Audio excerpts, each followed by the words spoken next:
Isang magandang hapon ang aking malugod na pagbati sa iyo.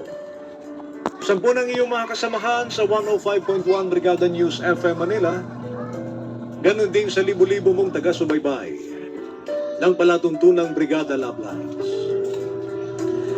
Tawagin mo ako sa pangalang Tatay Ador, 79 years old.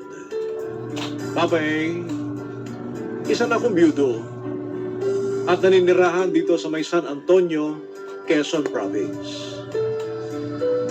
Lahat tayo ay darating ang araw na hihina at bababa ang kalakasan ng ating katawan. Masaya ang buhay. Masarap, makabuluhan. Nariyan din ang mga pangarap na sana'y mabalikan ang nooy kabataan ng mga panahon natin.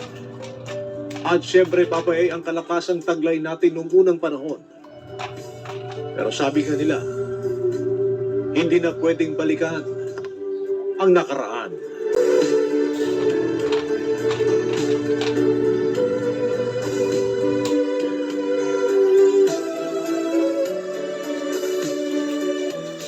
Papa A, maagang kinuha ng Diyos ang aking asawang si Lota.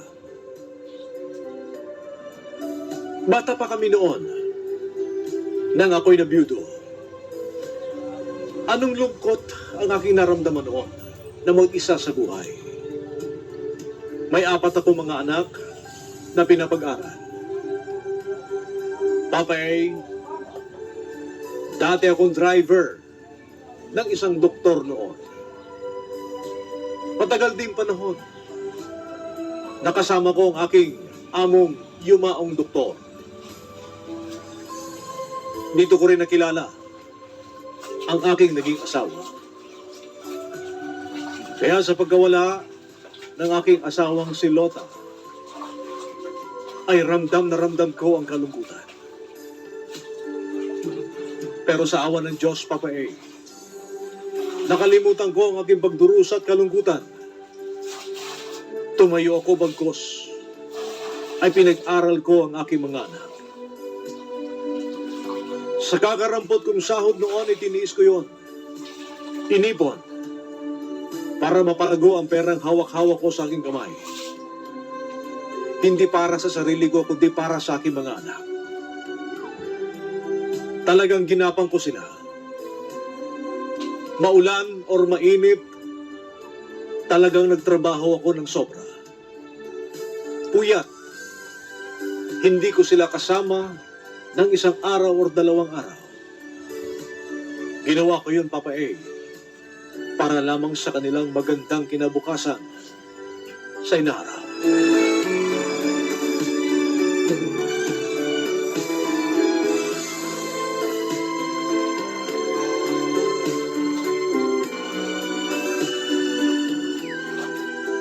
Sa aking katandaan ngayon, ay sapat na sa akin ang plano ng Diyos, Papa A.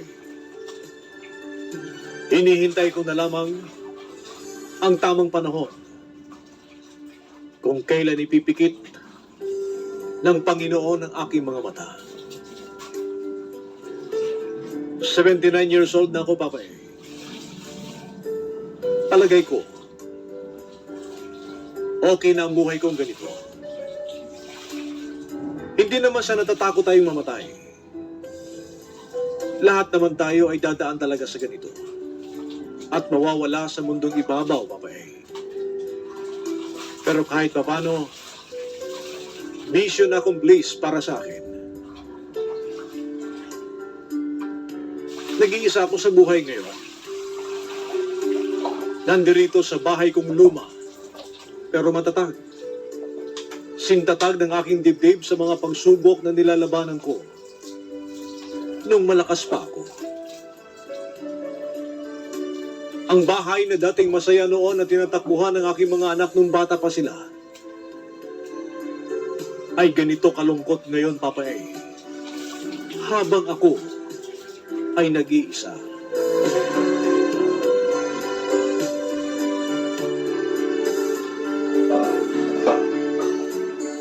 Wala na ang aking mga anak. May mga pamilya na silang lahat. Alam mo, Papa A, pinagyayabang ko ito. 4 ang anak ko ay nasa gobyerno sila nagtatrabaho. At may kanya-kanya ng pamilya. Sabi ko sa Panginoong Diyos, Panginoon, binigay mo na sa akin ang lahat.